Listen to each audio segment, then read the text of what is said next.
Hey guys, and welcome back to the channel. Today we're doing something new called Coffee Corner. Coffee Corner. On the new Coffee Corner, what will we be covering, right? New releases of movies and TV series that we all love and enjoy.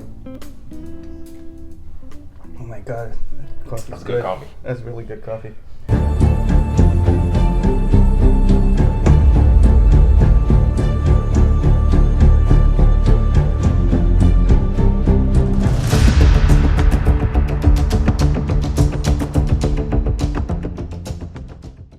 Alright, so what are we doing today? So today we're gonna go ahead and unbox this Steelbook edition, Best Buy exclusive, Spider-Man No Way Home Blu-ray. Just kind of give you our thoughts on what we thought of the movie, what we thought of the Blu-ray itself, and maybe some of the special features that were included. Can I stop you for a second? Yeah.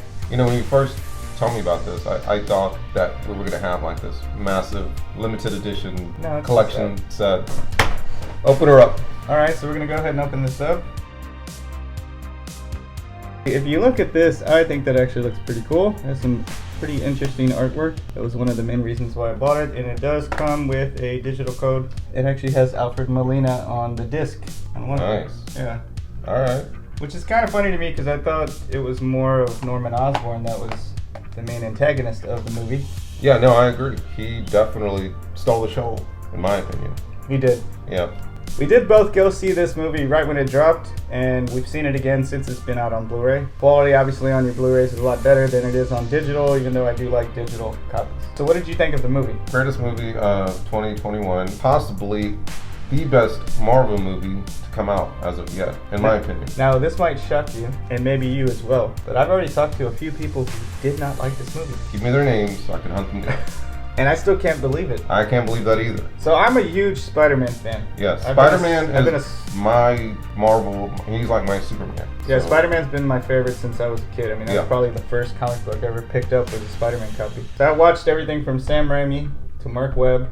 I've watched all the animated series, everything. So going into this movie, I am a fan, right? Yeah. Immediately I'm a fan.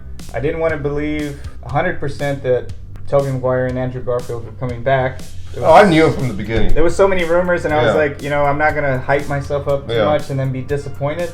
So I just kind of didn't want to listen. Now, obviously, the commercials had already showed, you know, Alfred Molina coming back, all these cast of characters, Jamie Foxx, you know, everyone from the Spider Universe, the villains at least. So I was assuming that, of course, they're coming back, but being able to see it in the theater, you remember, was amazing. Seeing those guys come back. Yeah. Like after, I mean, it's been a long time. Yeah, it's been a very long time. Yeah. When we first saw it, kind of hold back a little tears. I'm not gonna lie, Andrew Garfield's performance to me kind of hit me a couple times. Just because of his redemption. Well, yeah. Because of that, and his acting ability was a lot better here than so much in like the Amazing Spider-Man films. To me. Yeah, I felt like he had better direction this time around, which was missing deeply from the Amazing Spider-Man series. Try to refresh my memory. I'm sorry. Who's the director of this one again? That's a good question. Okay. I don't know. How about we cut for a second and we'll Google it real quick. Okay. All right. Jon Watts directed this trilogy so far, which has been amazing. Of course, I'm sure under close scrutinization from Marvel and Kevin Feige. Kevin Feige is a genius, man. I think. Yeah. In my opinion, he's a genius. He wasn't always a genius. I've actually gone back to watch some old movies, and when I see his name attached to some of these old Marvel movies, I'm like, wow. His name was attached. He had some, I guess, some control, but not a whole lot when it came to your Sony Spider. You know, your Sony-verse, your Foxx-verse, all those kind of movies. He had a hand in it, but not as much as like he does actually having Marvel Studios with Disney backing him. Yeah. You know, he has a lot more control over these movies. Oh yeah, definitely. But he was a smart man that also brought in Spider-Man. He was able to talk to Sony and bring in Spider-Man in the first place back in Civil War, which started this whole thing. So do you feel that this is the last film? No, I don't. I don't either, but they keep playing it off like this is the last one. Oh, it's ending over here. And I can't see that happening. I really can't. No, I'm sure they'll eventually work out another deal with Sony to where they'll be able to use them in future Marvel movies. I know Tom Holland said he wants to continue. Yeah, I don't see him continuing in the Sonyverse. Mm-mm. I think that universe is already kind of established. It is, and I feel like they'll bring in a different Spider-Man. Yeah. Honestly, I think it could be Andrew Garfield. Or even Tobey if they want to go with an older, still cool Spider-Man. Tons of funny moments. Peter 1, Peter 2, Peter 3 was hilarious. That was a good part. Web cartridges, and then he does it, that comes out of your wrist. Does it come out of anywhere else? I mean, just these little funny lines, dude, that was hilarious. I was cracking up the whole time. And Willem Dafoe, great actor. Like, that guy was amazing. He did it all his own stunts. Yeah. The man said he did not want to take the part unless he did his own stunts. I thought that was amazing. I think they could have let Jamie maybe do some more funny lines. He didn't have a whole lot, except for the one where he said when he was naked. Yeah. He's a great comedian. Yeah. My favorite part is like, dude, I thought you were black. Yes, that was funny too. Like maybe somewhere out there's a black Spider-Man. That was a cool nod too. That was a good nod to Miles Morales, which I like Miles Morales also. It was fan service. I'll put it that way. That's how I felt. It was fan service. Movie. Like I said, I've talked to a few people, and that's blown me away that they found so much wrong with this movie. They felt it was rushed, which I didn't feel it was rushed at all. No. I felt like they gave it plenty of time to play out. Story, I didn't really feel like there was a whole lot of plot holes going on. So maybe the spell thing, how that all started, that might have been a little rushed. Okay, are these people magicians? No. I'm not a magician. I know that first. I don't know the rules. Well, I know that first section of him, getting to that point where he's already at Doctor Strange. I get that might feel rushed, but you also have to remember that this is taking place immediately after Far From Home. So I don't think that's what these people I've talked to are taking into account. Like, hey, of course it went kind of quick. It just ended here. Mysterio, puts out the video, and then boom, it's starting right from there where everybody knows he's, Peter Parker. So maybe that part feels rushed because boom, all of a sudden now he's at, talking to Doctor Strange. But the movie overall was phenomenal. It's probably my favorite MCU film. Yeah, it's actually now in my top 5 favorite movies. Just because of watching all the Sam Raimi movies. I mean, watching those multiple times when they came out. I think we had to have seen, the first and the second one at least 3 times each. Yeah, and I believe me and you actually went to the midnight showings for all 3, even though it really sucked. No offense. It was bad, yeah. No offense, Sam Raimi. I'm sorry, but... That was the suits getting involved. Oh, man. Yeah, that was not a great film. It could have been better. I actually like this better than Endgame. Oh, Endgame is... So you have a top 5? What is in your top 5? I'm very curious. Movies? Of MCU films. MCU But from the MCU, not Sonyverse, not So strictly Fox, MCU. Strictly Marvel Studios. So definitely this one's number 1. Okay. Endgame, it's got to be number 2. Endgame's great. Yes. Original Iron Man. Yes, the original Iron Man still holds up. I still think it does. Yeah. Definitely, that's my 3rd favorite one.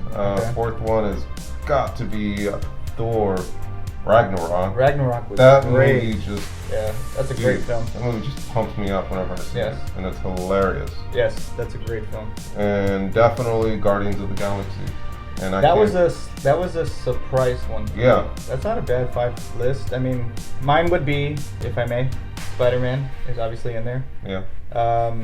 Infinity War for me is number 2, and that's only because it really holds a place. Because for me, when I saw the trailer drop for Infinity War, I almost, I was holding back, man. As a Marvel fan, seeing it all culminate to that. Like, it got me. I don't feel that because I have that jealousy of that. The DCEU couldn't do that. I know, man. So we'll see if new management changes that. That's a topic for another. Okay, so I'm sorry. For another coffee break. Top 5. I'm sorry, I got you sidetracked there. So Spider-Man, I'll go with Infinity War. I'll go with Endgame, Civil War. Civil War. Good one. Is great. It is. For me, yeah. First time I watched it, I was like, okay, not bad. But then second, third time around, I'm like, wow, this is a really good movie. It's a great movie. Yeah. Yeah. And then I'd probably go with either for 5. It's going to be a toss-up between. No, I have to put Iron Man. I have to put Iron Man. That started this whole journey. After that would be Guardians. This is technically an MCU movie, but it's Sony. Yeah. Sony owns it, but they worked with Marvel directly on this. Yeah. That's why it's so good. It's not like the previous Sony movies. It's not like your original Spider-Man trilogy, your Andrew Garfield. It's not like those movies. This is like directly, like Kevin Feige has his hands in this to make the film what it is, with Sony's approval or whatever, permission to use, you know, Spider-Man and its characters. But he had a lot to do with these 3 films. That's why these are, no offense, like I said, I love the Raimi films and the Mark Webb films, but these are great. Yeah, it's a very strong trilogy. If you look at a lot of the trilogies, there's always that one movie that kind of lacks when it comes to a trilogy. Star Wars. Return of the Jedi. A lot of people don't like Return of the Jedi. The original Sam Raimi, the third Spider-Man. The second Star Wars is great. Second Star Wars is awesome. Empire is great. Empire is great. Then the third one kind of... this one, it feels like every movie... How do they say it? What was it with the Muppets? Is that what you call them? Yeah. And I love Randall? Yeah. Dante and Randall? Yeah. Yeah. Okay, so here's the other thing, too. What I realized... Let me put it this way. The 2 films before this weren't bad. But for me, they were always missing something, right? To me, they were always missing the real part of Spider-Man. What Spider-Man is for me as a kid. Now, at the end of this film, when everybody forgets who he is, he lost Aunt May, so now he's felt the tragedy, been told the words, you know, great power comes with great responsibility. Yep. He's on his own, listening to the radar. He's got the suit that he made, that original blue and red suit. And he's going through New York, and it's a nice winter time. That's the Spider-Man that I know. Yeah. That's the Spider-Man that he didn't have. Like, he had Tony in his back pocket the first few movies, you know what I mean? Or the first movie, at least. Mm-hmm. Second movie, he's without Tony. Yeah, he experienced loss, but it wasn't that big Happy of a loss. was still there to help him out. Exactly. So what I always felt was like in Spider-Man kind of felt, I guess, a bit pampered. Spider-Man finally felt very relatable, is what you're trying to say. Yes, relatable to what I'm used to. Poor, living on his own. Yeah. That's the Spider-Man I know. That's the Spider-Man I know and love. That's the Spider-Man. What intrigued me always about Spider-Man was he's a superhero, but every day he's dealing with real life problems, paying his bills, you know, finding a job, but he's still out there fighting crime. Yeah, and that's what dealing with relationships. Yeah, it's always, that's the one thing I always liked about Marvel was the how did Stan always put it? He always made his characters relatable. Yeah, but very relatable. They always had problems. They always had normal, everyday problems that we would deal with. Yeah. But yet they were superheroes. You know, people we look up to. Like, they always did the right thing for the right reason, not for monetary gain, not for anything like that. It was all about, like, doing the right thing for the right reason. So by the end of this film, that really hit me. Like, oh man, finally, there's a Spider-Man I know. So where's it going to go from here? I don't know. I'm excited to see. I really hope they do another trilogy. Yeah. I don't know if they will, but I really hope they do. I mean, Tom Holland's so young. He's great. I actually like him as Spider-Man. Not that I mean, I really like Tobey too, but he's done really well. And I'm really excited to see where this is going to go. I mean, if you put all the money all 3 of these movies made, you know, it's just like with Robert Downey Jr. I mean, he did his 3 movies, and then all of a sudden, it's like he showed up in another 10 movies. Yeah, he did. Because he got paid. Well, I mean, that's what I'm thinking. I mean, if they don't do another trilogy, it'd be great if he just kind of showed up here or there. The great thing about him is that he works with everyone. He does, yeah. I mean, in the Spider-Man comics, he worked with everybody. Yeah, any character in the MCU, I mean, he has that chemistry. He's even had a crossover with, like, the X-Force, you know, back in the day, which you know, is more on, like, the Deadpool Cable side, right? So I mean, he really could go anywhere. Punisher, he's gone up against Punisher before. Oh, speaking of, I forgot about that. Matt Murdock showing up. Yes. That was amazing. I love the Daredevil Netflix series. Yeah. And him showing up, that blew my mind. Yeah. And I had just heard about it before we went to go see the movie, so I kind of knew maybe he was going to be there, but I wasn't 100%. And I really wish they would have done more with Venom at the very end, but you know, I guess time constraints or whatever. See, that's where I think the next one's going. It could. Is that they're going to have their own MCU Venom, not necessarily. As long as it's not Topher Grace, I don't care. Yeah, exactly. No offense, Topher. I liked you in that 70s show, but not as Venom. Yeah, no. So, yeah. Definitely, I think this one would be a buy for you. Yeah, obviously this was a buy for me. I don't believe that you can get this anymore at Best Buy. I think it's sold out pretty quick. But either way, definitely pick this up, whether you pick it up digital, whether you like the physical. Obviously, the quality's a lot better on your 4K Blu-ray player, or even just your Blu-ray player. Streaming is not bad. I've already tried it. The quality's not bad at all either. So if you're about quality, I would say get the physical. If you're not, watch the movie. The movie is amazing. It's going to be a pass for me. Why is that? I don't collect steelbooks. I put all my movies away. So do I. I mean, I buy them. I just don't. If I just played them, then maybe I would. I have the digital version already. I'm going to purchase just the standard 4K, but not just necessarily the steelbook. I bought the steelbook just because I love the collecting of the steelbooks. I have pretty much every steelbook 4K, even when they re-released them. You know, so okay. I have all of those. Mine's more of the collector side. The movie itself, though, buy. I don't care how you buy it. The movie is a buy. Don't get me wrong. Yeah, the movie I'm just saying the steelbook, not for me. Yeah, the steelbook was for me. Yeah. You can go on eBay and pick up one maybe. But the movie itself, definitely a buy. I've seen some of the special features. The gag reel is awesome. There are some other behind the scenes and even some little featurettes. Yeah, featurettes. Okay. I still got to kind of get more into those, but the movie itself, like I said, overall A+ for me. It's a watch. So if you haven't seen it, see it. If we spoiled anything for you, sorry. Sorry. You At the haven't beginning seen of this video, we did have a spoiler alert. If you haven't seen the movie by now, what are you doing? Yeah. That's all I gotta say. What are you doing with your life? We're in April. The movie came out in December. Come on. Yeah. If you haven't gotten spoiled by now, you're living under a rock. That's all I gotta say.